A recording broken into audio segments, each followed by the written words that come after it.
Hello, it's Heather from The Reading Mama, and today I'm going to show you something new, and it's going to be kind of wiggly, and you're just going to have to deal with it. Sorry.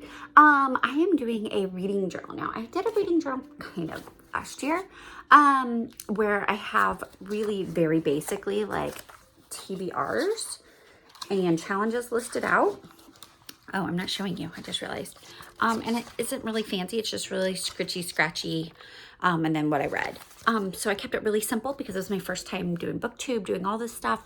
But then I kind of fell down a rabbit hole when I was sick and checked out what was going on with other reading journals, and I loved it, and it was so much fun. And so I put one together.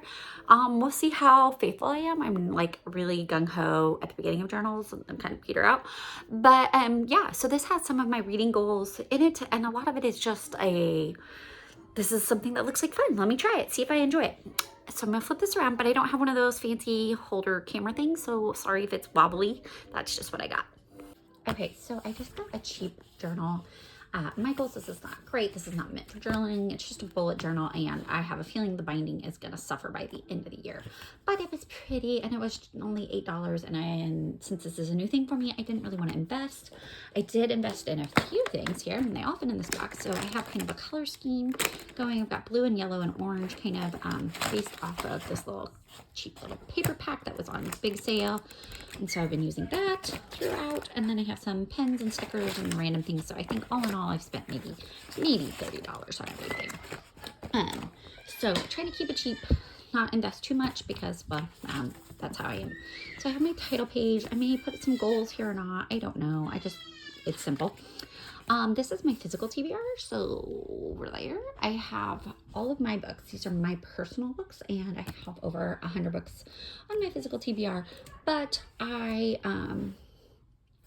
only put 100 books on here. Do I think I'm going to read 100 of my physical TBR books this next year? No, but you know, what if? What if? And so the goal is to write them in as I finish them, and then I'm going to color code them by genre, which I will have you'll see on another page, I have that color code already figured out based on my highlighters. So I will color in all those books, and it'll be nice and fun. And I just did a freehand, so it's kind of wobbly. It is what it is, and I enjoyed it, and it was fun. On this page, I'm still working here, and this is going to be my author of the year, George MacDonald. Haven't really figured out how I want to lay that out. I have some classic favorite authors and some of the books that I want to read from them. Now, I have already read Northanger Abbey and Persuasion, but I'd like to reread those possibly this year. Maybe not. Who knows? I've read Jane Eyre and would like to reread that. I've read Wuthering Heights, would like to reread that. Some of the Dickens I've read. Some of these I've read. It's just a matter of, these are some of my classic favorite authors. Then I have my book bracket, favorite books. So each month I will put whatever my favorite book is for the month, and then, you know, they'll come on down, and then I'll have my favorite book here. And then somebody recommended having like extra space in case your favorite book that wins out of this isn't necessarily your favorite book of the year. I don't know if you know what I mean. Like, sometimes you're like, okay, well, this one and this one were really great. I loved it. But then on hindsight, you're like, well, that actually was my favorite book out of all. It just, yeah, whatever. So that's what that space is for. Here I have kind of total. I don't know if I'll do pages. I'm not big on page counts. But this is kind of my totals that I'll try to do at each month. I may or may not be good at this. We'll see. So this is my A to Z challenge, and I'm going to, I know there's a lot of different ways people do it. I'm just going to, whatever my first book is I read, like if I read Sunrise on the Reaping next month, then it's going to go in S, you know, whatever. I'm not going to overcomplicate this. I may do pictures. I may just write it in. I'm really simple. I did like the read around the world just to see like where I'm reading from, because I know I read a lot from Europe and I read a lot in America.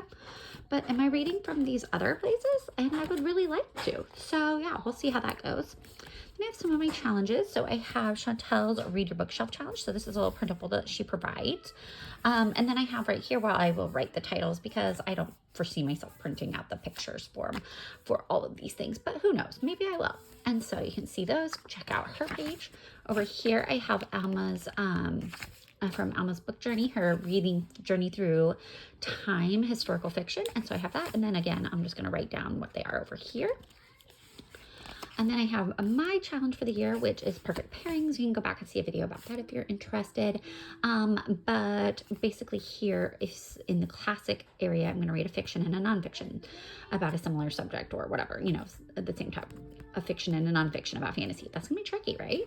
And so I have some of these different things. So science fiction, there it will have to be a science book and a science fiction book. Obviously, you get what I'm saying.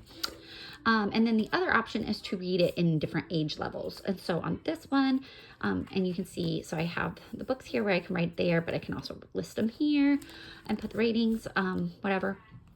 Same here, and this is by age level, so I'll read a classic that is like like I'll show you here in a minute.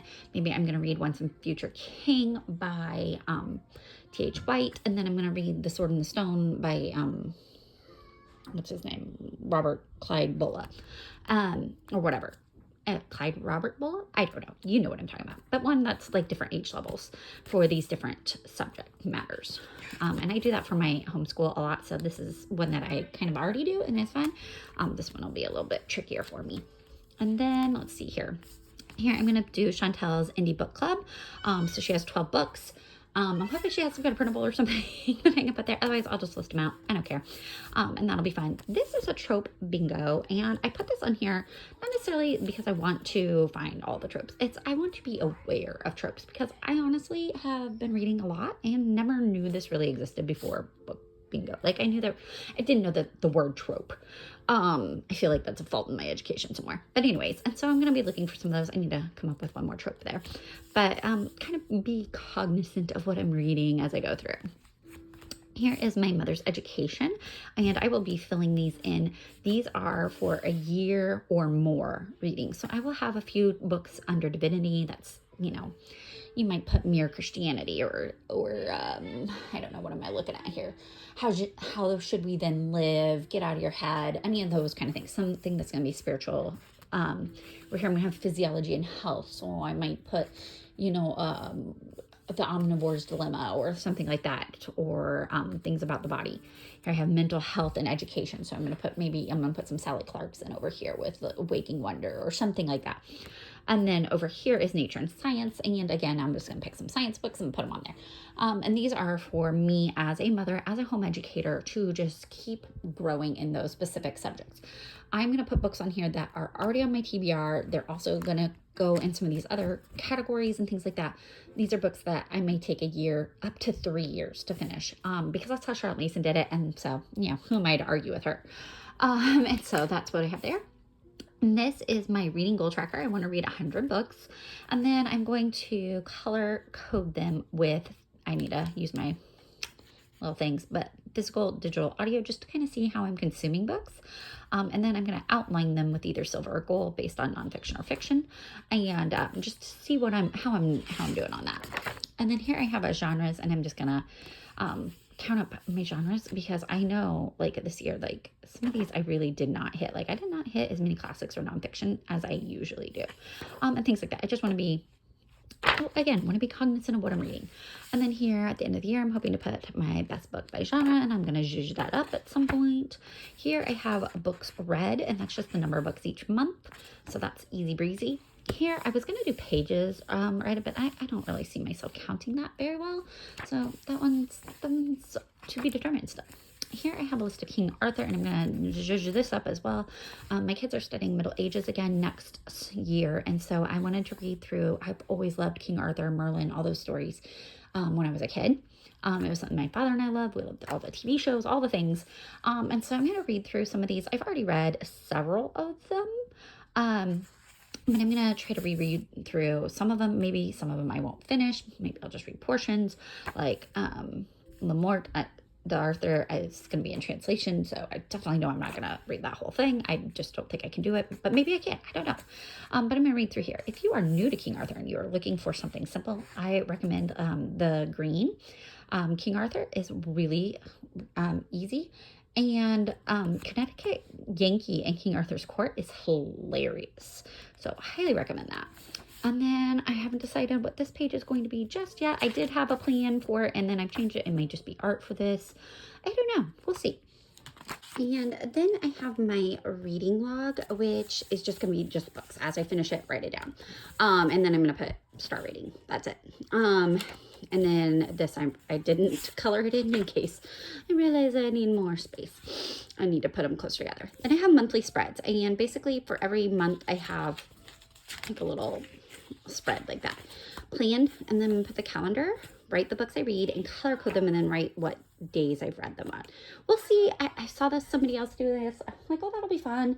That may or may not work. I do a lot of crossovers, so it takes me, I started at the end of the month and then finish it the next month. And then I'm going to put the individual books in between here, and I'm going to have my monthly challenges here.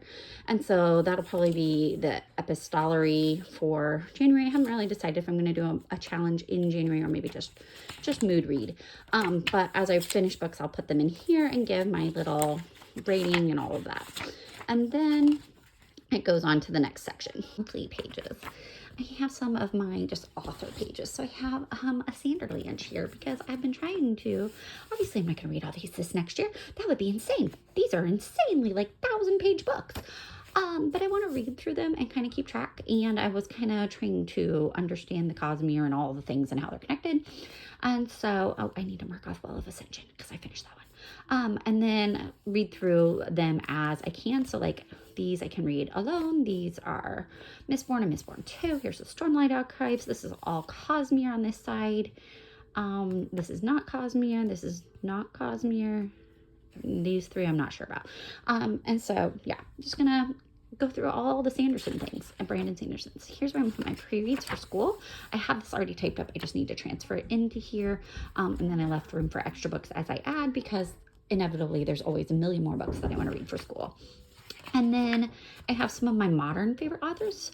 I have 3 here that I've been really trying to read through the things that they have. So I've loved Ellen McGinty's Saints and Monsters. I'm going to start Aaron Phillips' Crown of Chains this month. I'm so excited to read that.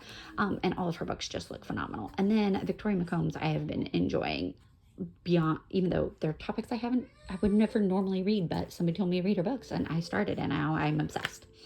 Then I have series trackers and like I have a whole, so here's some of the genres. I just have a lot of different ones that I will probably have to start another page further back for them.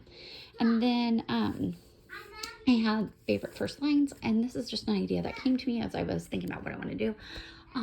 Just taking note of the first line and like, what was a really good first line? What was not, if it's not a good line, I'm not gonna put it on here. But I have several pages for that. And then, I'll be adding things at the end, but yeah, that's what I've got going on. I'm thinking I might put my TBR at the end because my TBR is so fluid and often ignored that it's really, it doesn't deserve prime spot in the book. So we'll see, but that is my reading journal for 2026.